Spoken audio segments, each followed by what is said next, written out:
LinkedIn News. I was talking to my therapist at the time, and I heard myself say, I'm just afraid. I'm afraid that what if I've already done the thing that I'm going to do? What if I'm a sitcom star who already had her moment of really having a hit, and I'm going to try other things, but it's going to be a shadow of what I've done previously. And I started crying. I was like, ugh. I mean, it was like a really big feeling of I'm not ready to be done. And that was a very sincere feeling. It was real. I was surprised by it. And I feel differently now.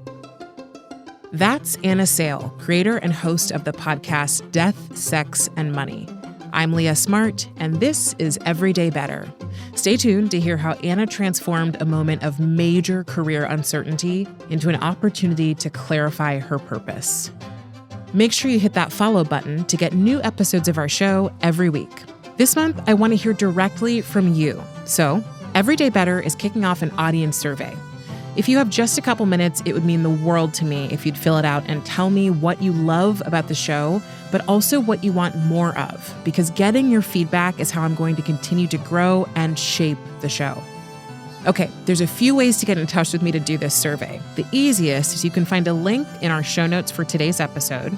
You can also find the link to the survey on my LinkedIn profile at the very top. Or you can send me an email directly at everydaybetter@linkedin.com with survey in the title, and we'll send you the link. I can't wait to hear from you.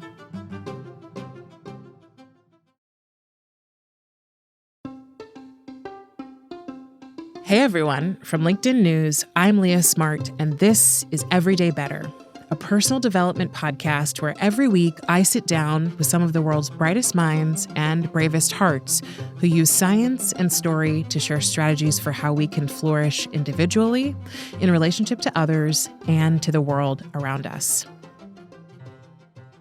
This month I've been thinking a lot about what makes a good life. And if you don't know this, we actually spend more than 90,000 hours of our lives working. So for me, I've always thought that being intentional about our work is a key part of creating a really good life. Now, for a lot of us, myself included, our jobs do provide much more than a paycheck. Work can give us a sense of purpose from day to day. It can also shape our identities and our sense of self-worth for better or for worse. In the last few years, I've truly been fueled and in many ways personally defined by my work on this show, by the continual exploration of human behavior and what it means to make a good life. And if you've listened for a bit now, you know that that's taken me to some incredibly high highs in the fulfillment I experience in doing this work. For example, that hour that I get to interview a guest is one of the most sacred spaces for me. But it's also led to some serious moments of reset. And more recently, the realization that as much as I adore my work, I'd like to expand my meaning-making portfolio beyond it. I think for a lot of us who pour ourselves into our work, it sort of ebbs and flows like this as life changes. So when you mine a lot of meaning from the work that you do, a question I had this month was what happens when that rug is pulled out from under you? My guest today, Anna Sale, knows that feeling intimately. She's the creator and host of a podcast called Death, Sex, and Money. Since she started the show at the public radio station WNYC in 2014, Anna has interviewed so many people. She's interviewed people like Jane Fonda about divorce, Jeff Daniels about relapse, and Katie Couric about death. She's also sat down with plenty of non-famous people to talk about everything from domestic violence and eating disorders to bankruptcy, aging, and illness. So it came as a huge surprise when last year, after nearly 10 years on the air, Death, Sex, and Money was canceled by WNYC.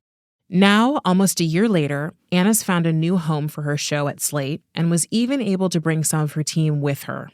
And since the dust has settled a bit, I needed to know whether what happened changed how Anna thinks about her career and the meaning she makes from it. Plus, I wanted her to share what all of us can learn about turning moments of uncertainty into opportunities for clarity. Here's Anna. Our show, Death, Sex, and Money, we say is about the things we think about a lot and need to talk about more. And that's a good starting point. It's about the deepest, hardest tangles that we can get into, the deepest feelings of grief and loss, and where we feel like we've lost the thread and don't know what's next. When I was first thinking about pitching the show more than 10 years ago now, I was on a walk with my dog, and I'd covered politics for a number of years, and I wanted to deepen the kinds of conversations I was having with voters. You know, when you're a politics reporter, one of the things you talk to about voters is, how do you feel like things are going in your life? You're asking that question so you can tell your readers and listeners, here's who it looks like is going to win this election because of what this person said. And I was craving hanging out with that person just longer and thought that was valuable in its own right. And the other thing I thought on this walk with my dog was, when we die, if we have a memorial service, what are the things that are talked about? What are the major plot points? And they all come down to family, relationships, love, who we've loved, how we've tried to make meaning and make a life for ourselves and for the people we love, money. And then death was sort of about what gives it stakes. So then I thought of the name Death, Sex, and Money for a podcast interview show, and it made me smile because it felt sort of both very blunt and also kind of a little bit like, let's just say this is why all this stuff is hard, because it's about death, sex, and money when you come down to just about everything. Wow. I love your description of how you got here, and super interesting about deepening conversations with voters and going, actually, I want to be with these humans and know more about what they're experiencing. It sounds intense, right? Like, as you hear it, and many of your conversations are intense and deep and real. Do you find that there's still this essence of like levity? Yeah, I think that is also a hallmark of the show. Is it's a little bit like, if I'm asking you to show me your tender places, I'm going to like show you a little bit of my tender places, and we're going to laugh at how it can feel a little clumsy while we do it, you know? I just interviewed the writer Carvel Wallace on the show this year, and his book is really about some tough stuff and getting through trauma and learning about love after having a lot of painful experiences. And it's also really funny. And he talked about how earnestness and humor need not be mutually exclusive. In fact, they're amplified when they go together, because it's inviting. I think too much earnestness can feel not only self-righteous, it can also feel a little bit like, isn't it great that we've figured it out, and it's too bad for the people who haven't figured it out, you know? Like, our show is like, what have you figured out today, and what are you struggling with today? I think that's the spirit of it.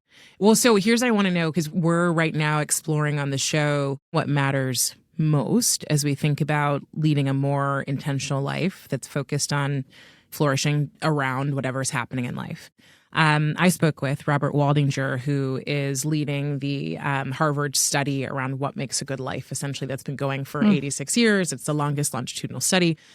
And the outcome of that study is that our relationships are the most important things, right?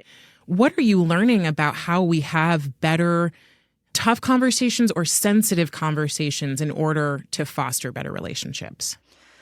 I guess I would start by saying, when you say the word relationship, I just want to remind everyone that sometimes relationships are decades long, you know, relationships that you have with someone like a spouse. And sometimes it's like the relationship that we're forging over this video chat, right? You know, in the case of a difficult conversation, there's all sorts of different ways to have difficult conversations. Sometimes they're going to end up in a place of reconciliation, and sometimes they will end in a place of standoff. But if you want to have a conversation where you're bringing up something that you think will be upsetting or surprising or troubling to a person you're talking to, the things you can control are, how do you bring it up?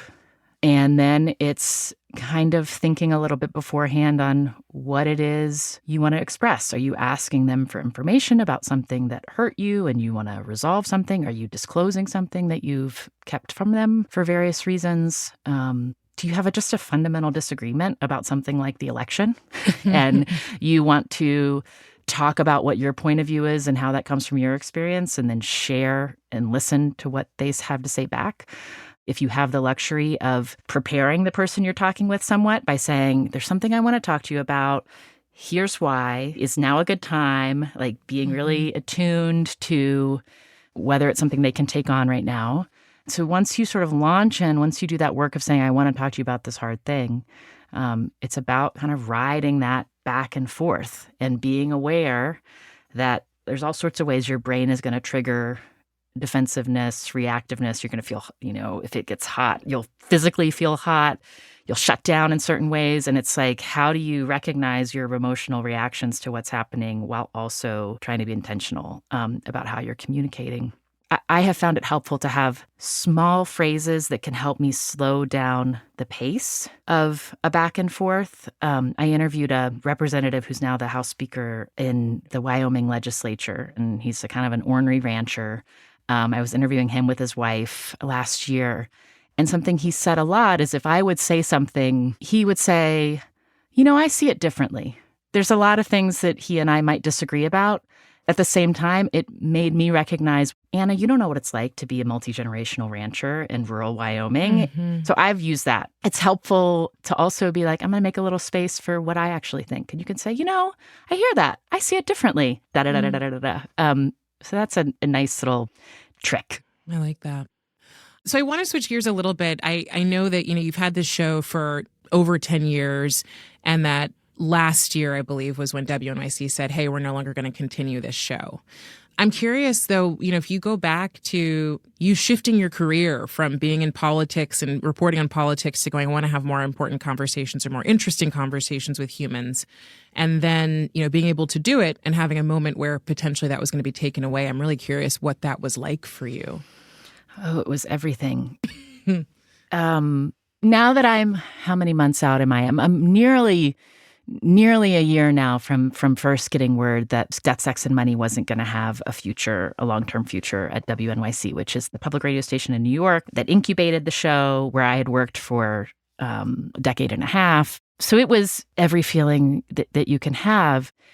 In hindsight, it was really clarifying, a really clarifying moment, because when I started the show, it was this incredible time of possibility and creative fuel, not just on the podcast on Death, Sex, and Money, but in the podcasting industry. Like everything was exploding, and what was possible just kept blowing my mind. I thought I was making a kind of JV radio show when we started it. And then all of a sudden it's like, no, podcasting is a thing on its own. And you can do live events in, sold out shows. You can write a book. You can experiment with the ways you can create really ongoing relationships with listeners in a different way than they are when they listen to broadcast radio, which is where I had come from.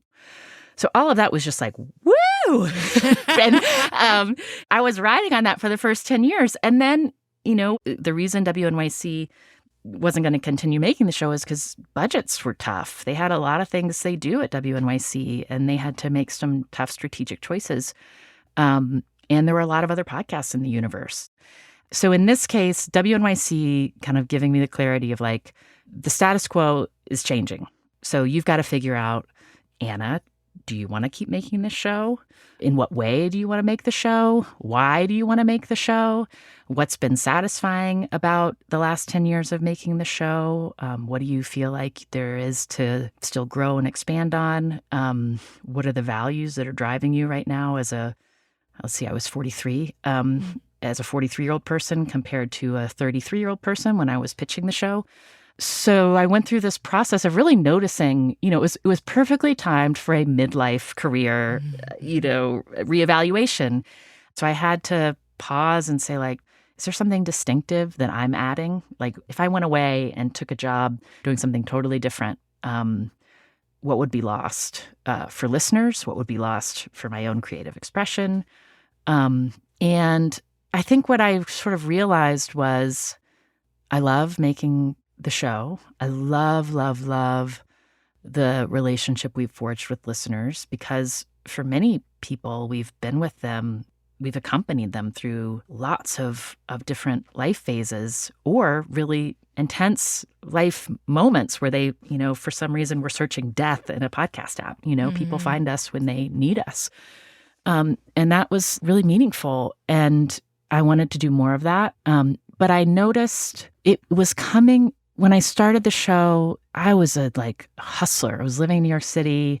I had a lot of ambition. I had this feeling like there's a lot I know I can do, and I haven't had the venues to show people. And I just wanted to express what I had to give. And so that was, I think, the angst of my early career. Like, am I going to get to do the thing that I know I can do?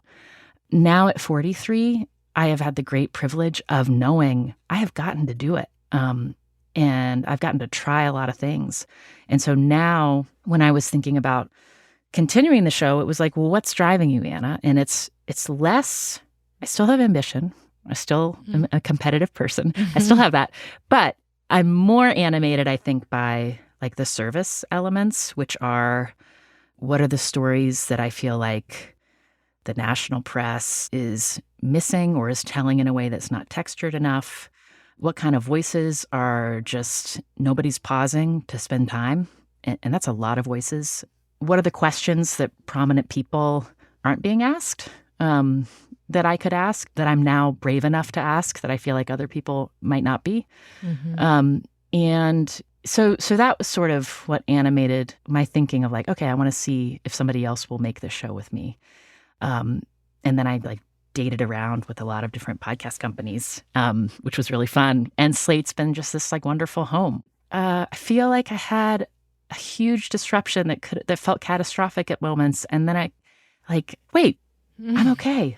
Yeah. I'm actually flourishing, as you say. Yeah. Like, how is it's that cool. Yeah. Yeah. Yeah, I love that you said, we have a quote here from you, said, alongside occasional panic, I noticed other surprising feelings, curiosity, exhilaration, some relief even. What were these about, I wondered. And I was like, this was resonant for me because I was sitting here going, well, I came up with the concept for this show. What would I do if, a few more years from now I was told it was over? And I think this obviously isn't just about podcasting. I do think it's more about like that feeling that a lot of people have, in their bellies. And I don't necessarily need to call it a calling, but it's that feeling of like, oh, there's something that I have to go out and do. And then hearing you say like, oh, I've done it. Like, what is that like? Because there's also something to the yearning, right? Or like we still have more to do. I will tell you, this is like a really potent memory I have. I had a book that came out in 2021 that I worked really hard on. It was really hard for me to write a book. It took longer than I thought. It was on top of making the show. I had babies, and it was a churn. And it was about to come out. And I had all the feelings that first-time authors have, which is, is anybody going to buy this book? What if not enough people buy this book? Will I look like a loser? All the things, fears. Yeah. And I was talking to my therapist at the time, and I heard myself say, like, I'm just afraid. I'm afraid that what if I've already done the thing that I'm going to do? Like, what if I'm a sitcom star who already had her moment of like really having a hit, and I'm going to try other things, but it's going to be a shadow of what I've done previously. And I started crying. I was like, it was like a really big feeling of like, I'm not ready to be done. And that was a very sincere feeling. It was real. I was surprised by it. And I feel differently now. It's how many years later? 3 years later. And I don't know why. It's not like I don't have hunger to do a lot of other things. It's not coming from such a place of like, what if I'm no longer relevant? It doesn't feel grabby in the same way.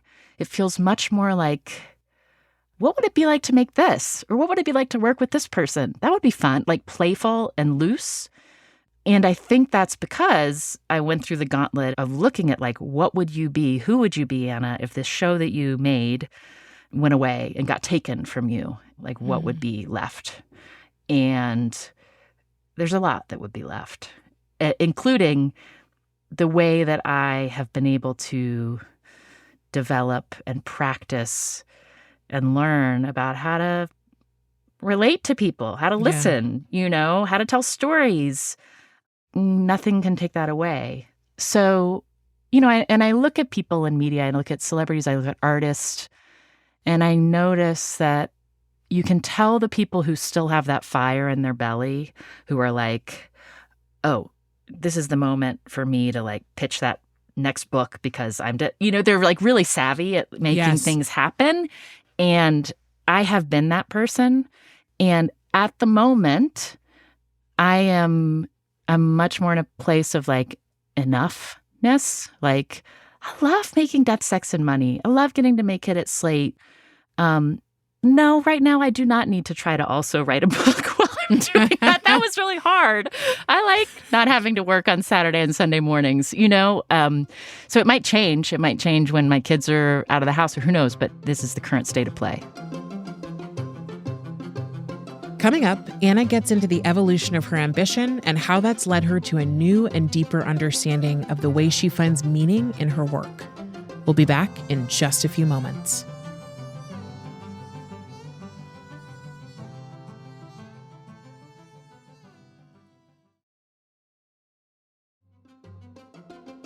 And we're back with Anna Sale, creator and host of Death, Sex, and Money. I totally resonate with the like grabby versus enough, and how you can sort of tell in some people. You can tell when it's there, and I have that spidey sense because I've seen it in myself, right? And so like I know where it comes from. I know it's real. We can see it. We've been there. And so it's like a friend of mine always says to me, if I get into my too grabby kind of moments, we talk a lot about this like kind of metaphor of, how you get yourself ready to go summit a mountain. And so like you put on all your stuff and you climb, and then you go to base camp, right? And then you go up and you summit some part of it, and then you stop. And when you stop, you're trying to acclimate, and you're just kind of like getting used to the air. And when I first heard that metaphor, I was like, oh, because it kind of gave me permission to stop climbing so much and stop worrying so much and just say like, what's this, particular camp, this setup about? And so I've asked myself that question of, like, what's the word I would give it? So I'm curious for you, like, if there's a word you would give this right now. The first thing I was thinking was, I was like, grabby seems really judgy way to say it. I don't want to denigrate people who are in that building phase. Sure. That's exciting. Can be a really fun and energizing place to be. For me, when I say grabby, I think I mean when that becomes the mode for the sake of that mode, because I know I can do it, as opposed to I want to build something in service of this idea or this impact or this purpose. So maybe the base camp is, you could think of it as like incubation time. You could think of it as like hibernation time. You could think of it as maybe it's fun to think of it also as time to do sort of, rather than outward reporting and doing external reporting, by which I mean like as a newsroom reporter where I'm asking questions of everyone else, it's sort of internal reporting. And it's like, what are the things Anna, that you haven't articulated because you've been too busy doing all the external work? And when you do that internal reflection and reporting, then you discover, oh, this is something I have to say that I don't hear a lot of other people saying. And so it can then lead to exciting building periods. But, it's clarifying to take that time. And it's scary because you're stepping out of the rapids. You're stepping off the treadmill. And if you're somebody who's, learned how to build, you can be afraid that people are going to pass you on the trail and get to the summit before you. Right. But that's another way that enough has helped me, is like, as a competitive middle child person, I have to constantly combat scarcity mindsets. And I have to remember, like, oh my gosh, it feels really good when you cheer on your colleagues instead of thinking of ways you might elbow past them, Take over. It actually feels better. And actually, it lifts all boats when you create a really robust community of support among colleagues. So that's what I try to tell myself when I feel afraid of taking my foot off the gas.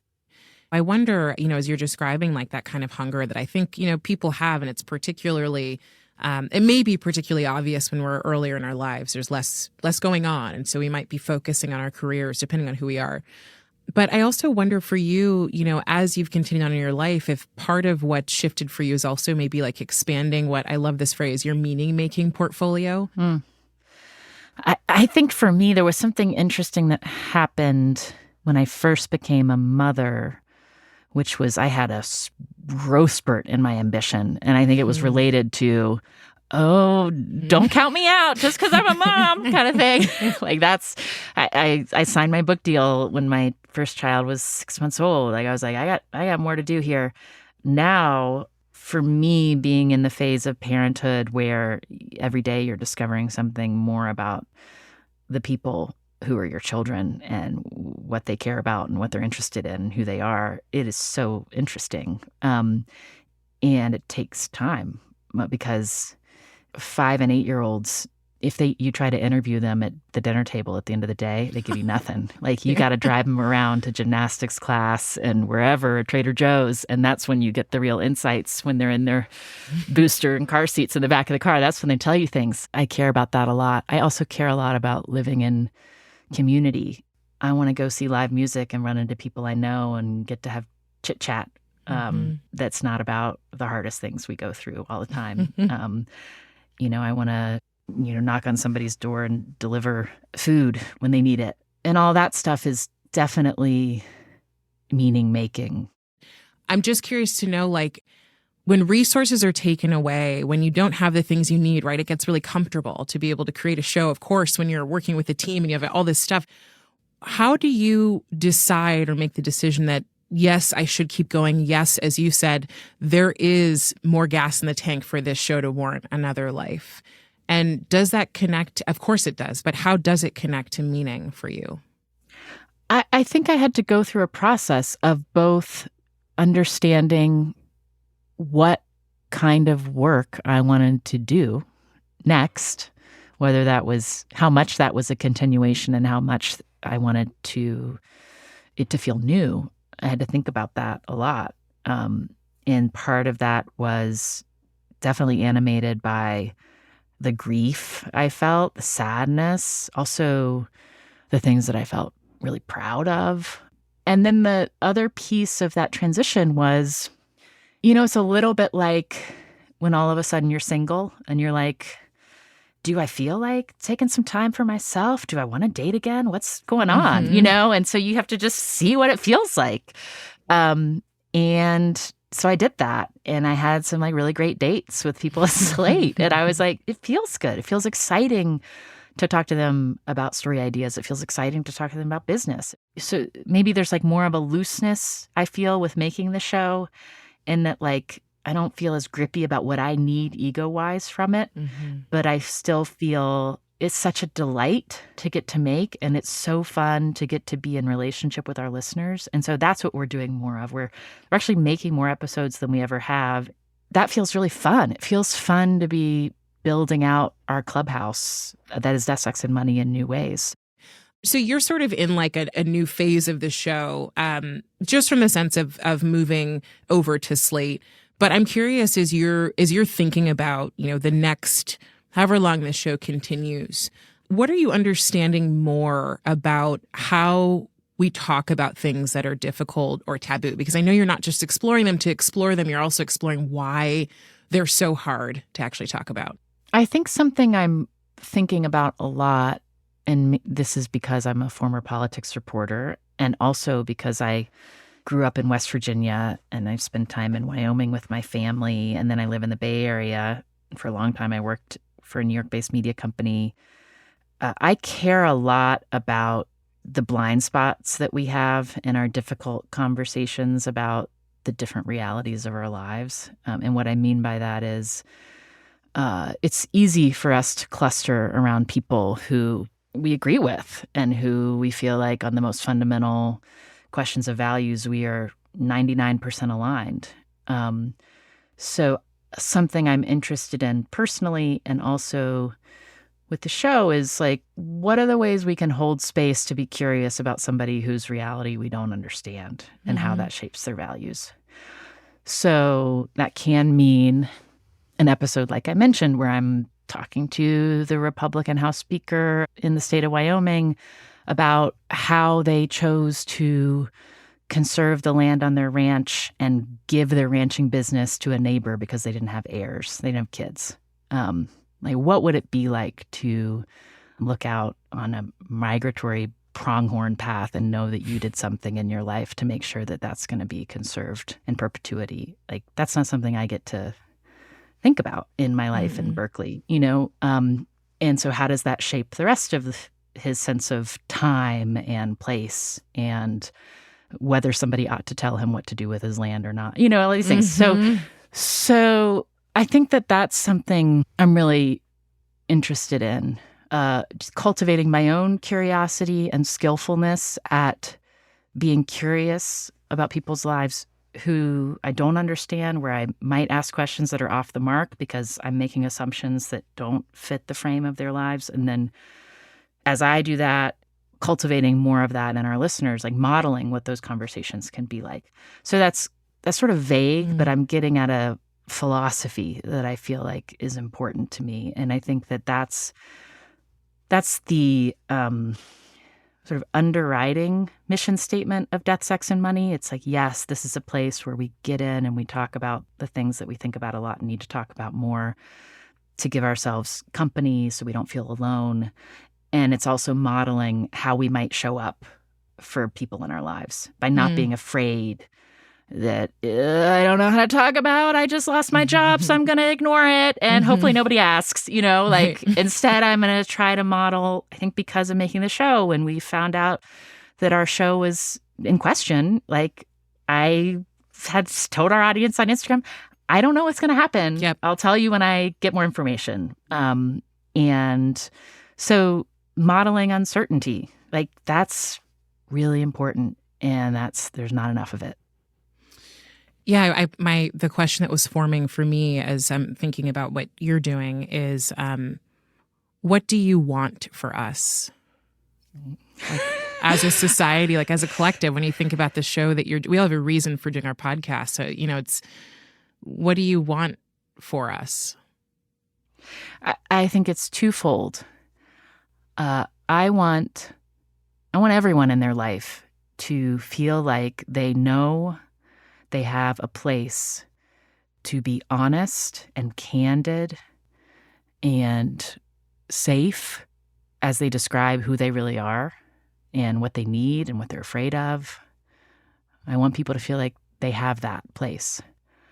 The second part of that is I want us to be able to show up for the people in our lives who need that in the moment, which is to deeply listen, to hold nuance and complexity, to figure out how to be in relationship despite hurts and disagreements and get through them together. I want us to feel like we know how to help people not feel alone. So it's both, it's about individual expression and feeling seen, and it's also about how to live in community and offer love. Yeah. I love that. I'm going to ask you to complete these 3 statements. The first is, better humans are. That's really hard. Better humans are listening. Better humans are taking a beat before they respond. Better humans are questioning their assumptions. Better work is. I think better work is cyclical or seasonal in that the pace of our momentum, the kind of temperature of our ambition, the reasons we're doing things, all of those change. And they change for intrinsic and extrinsic reasons. And so I think better work is giving yourself and the people you work with the grace to go through phases. And then a better world has. A better world has an enduring curiosity about who's being left behind and how we might work to include them. Anna, thank you so much for being here.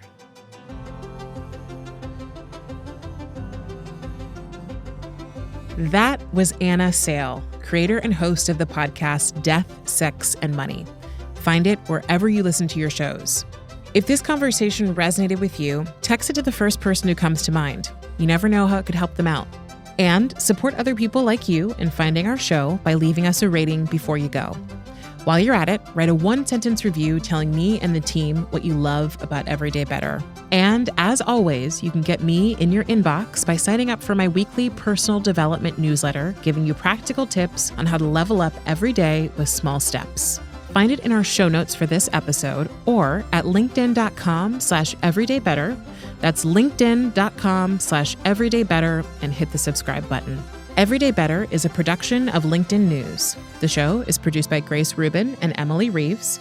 Asad Gadrone is our sound engineer. He makes sure we sound good in the studio. Tim Boland mixed our show. Enrique Montalvo is the executive producer of LinkedIn Editorial Productions. Dave Pond is head of news production. Courtney Coop is head of LinkedIn Original Audio and Video. Dan Roth is the editor-in-chief of LinkedIn. And I'm Leah Smart. Thanks for coming with me, and I'll see you next week.